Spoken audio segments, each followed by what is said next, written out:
Hey, this is Rip Hooker with Dover Living. I'm Josh. And I'm Joe. So today we wanted to talk about what do we see in a backyard when we go there? What the location? What goes through our mind? So we're back there with a homeowner. We walk back there. First time we've ever seen this yard. First time we've ever seen the elevations.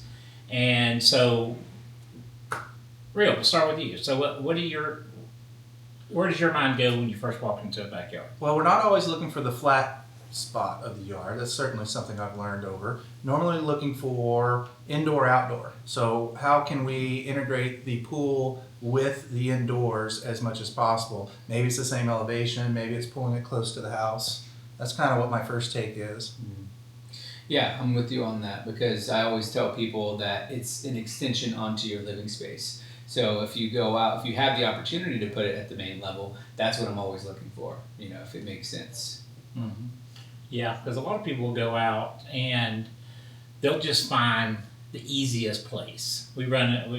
That's why we're so successful. Is that we try to find the best place, not just the easiest. And a lot of times, the easiest is the least expensive. But sometimes you kind of get what you pay for, And so we all kind of have the same rules. Is that we want to make an extension of the house, not just on a hot day jumping in cold water, or not a destination. I was just at a house yesterday, and two or three other people over there, they all said put the pool at the bottom of this big hill, which was below the basement. So not only are they going to have a destination going from the main level to the basement, they're going to have more destination going all the way down this hill. And they had this old driveway that used to be under a garage, which they've made it into a screen porch. And I'm like, why do we have the driveway back here? Why can't we just bust up this whole driveway and let's put the pool here? And it's like, nobody's ever even told her that. And to me, it was just kind of the obvious thing to do. And so you have to open up your mind and think, if it was my yard, what would I want? Well, that reminds me that y'all, was it this morning? I think you guys went on a job this morning where the pool wasn't going to work where it's going because of needing a variance that just wasn't going to happen with the state waterway. But the house, it's in the middle of the woods. The house in the middle of the woods, they're totally not using their front of their house. The driveway kind of wraps around there. So one of the ideas is, okay, let's put the pool up there and create that as the space of the pool. Mm-hmm. I know you guys are exploring a couple of other options, but to me that just you're taking a space that's not being utilized, like the driveway you were talking about just a minute ago, and now you're creating a whole new space, and you're really making that piece of property valuable. Right. I think that's a great opportunity.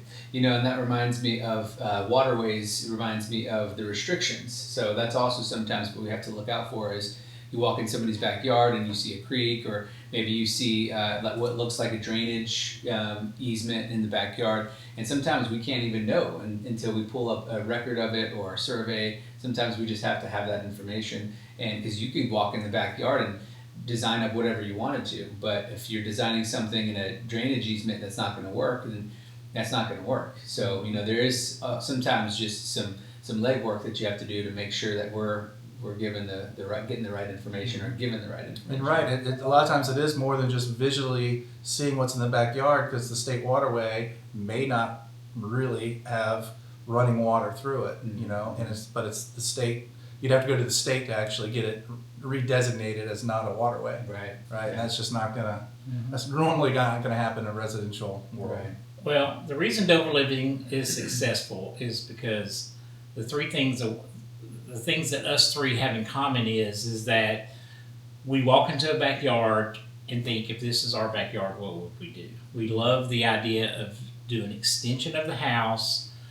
Don't make it a long ways, from the back door, whether it be on the basement level or whether it be on the top level, and truly use it as an outdoor extension of the house, and we really do just try to think, okay, this is our house. What do we want?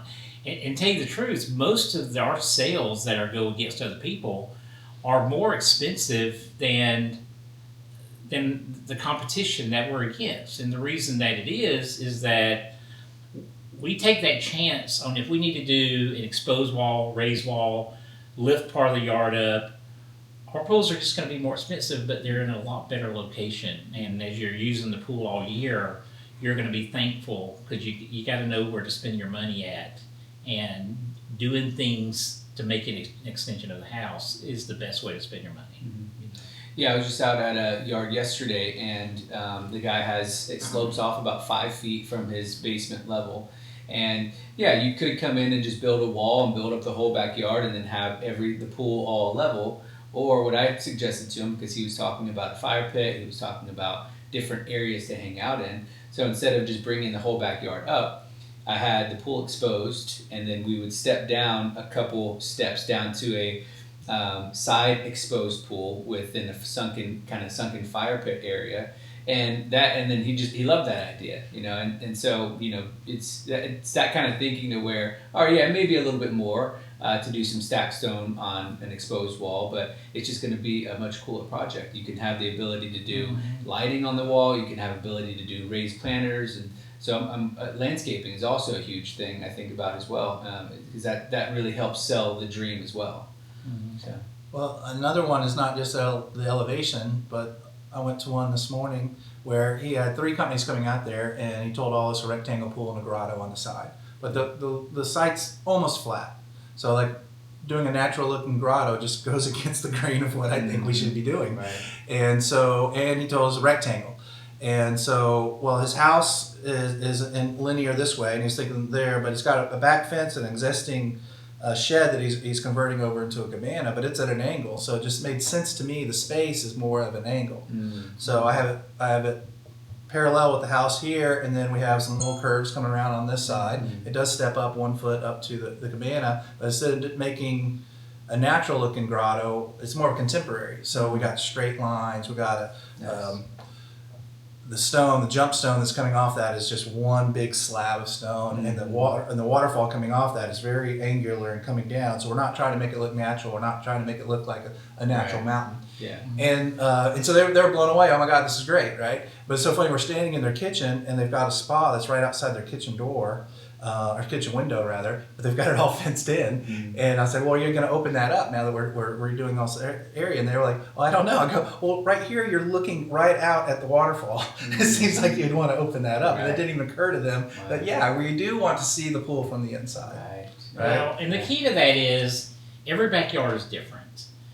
And we try to talk our clients into doing the smart thing. You have to build a pool how your lay of your land is. You know, not every pool makes sense to have a waterfall. If you go out and then your yard falls off, the last thing you want to do is build some sore thumb looking waterfall on the backside. It'd be the same thing as if somebody wanted infinity edge, but their yard goes up.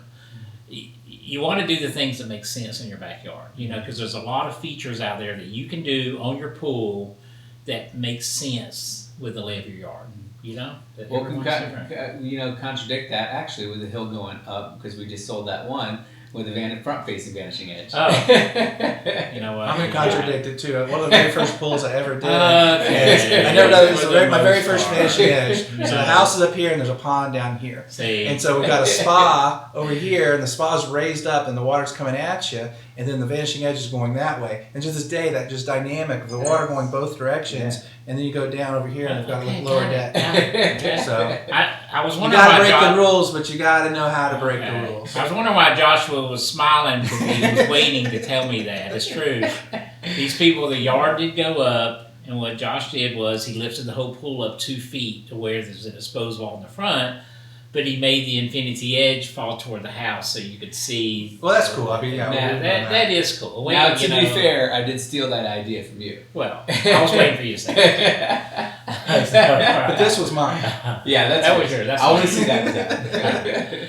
Well, anyway, we just kind of wanted to touch base. It's been a while since we did a podcast, and now we got Josh in here with us, Fully on for board. a while, and fully on board. And so now moving forward, we want to make more of our podcast, and we feel like it not only helps homeowners, but I get a lot of compliments from other designers, you know, that taking our experience and our kind of know-how and making them have kind of a better plans, better jobs. So Anyway, anything else, guys? We good with this one? No, feel good. Okay. You real? I'm good. All right. Like I said, So we see you next time. Go onto our website, www.dobeliving.com, and you can follow us on YouTube, social media, Facebook, and we'll see you next time.